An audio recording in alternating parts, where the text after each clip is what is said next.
गुप्त काल के विषय में हम कुछ जानते हैं। गुप्त काल में एक विवाह की प्रथा नहीं थी, अर्थात गुप्त शासक बहु विवाह करते थे।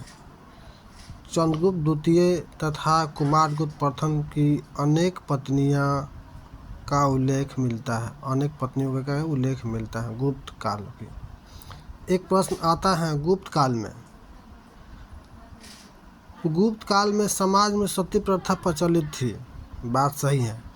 सेनानी गोपराज की पत्नी उसके साथ चिता पर जल गई। इसका उल्लेख भानुगुप्त के एरन अभिलेख 510 ईस्वी से मिलता है, जो 510 ईस्वी में लिखा गया था।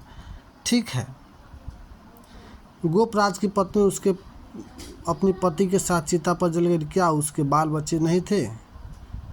यदि बाल बच्चे थे तो कितने थे? उनका क्या हुआ? इसका उल्लेख कहीं नहीं मिलता है। ठीक है, अब चलते हैं आगे। स्मृतिकार कात्यायन के अनुसार स्त्री अपने स्त्री धन के साथ अपनी अचल संपत्ति को भी बेच सकती थी। समाज में वेश्यावृत्ति का अस्तित्व था। किस गुप्त काल में? वेश्याओं को गुप्त काल में गणिका कहा जाता था।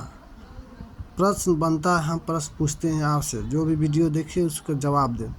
गुप्त काल में गोपराज की पत्नी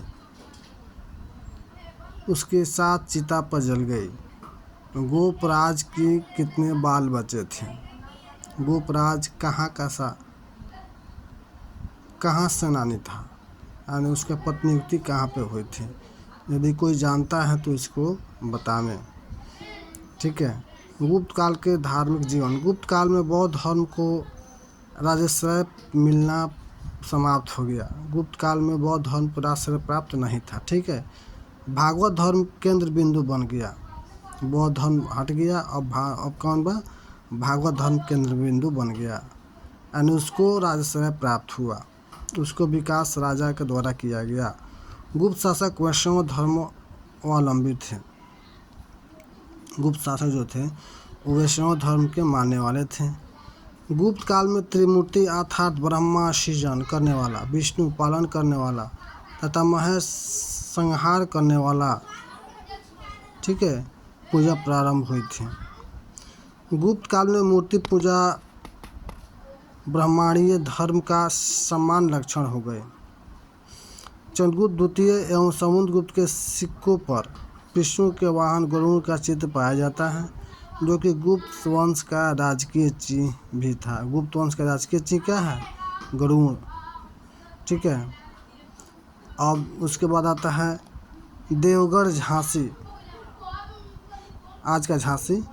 यहाँ का दशावतार मंदिर गुप्त युग का वैष्णव धर्म संबंधी सबसे महत्वपूर्ण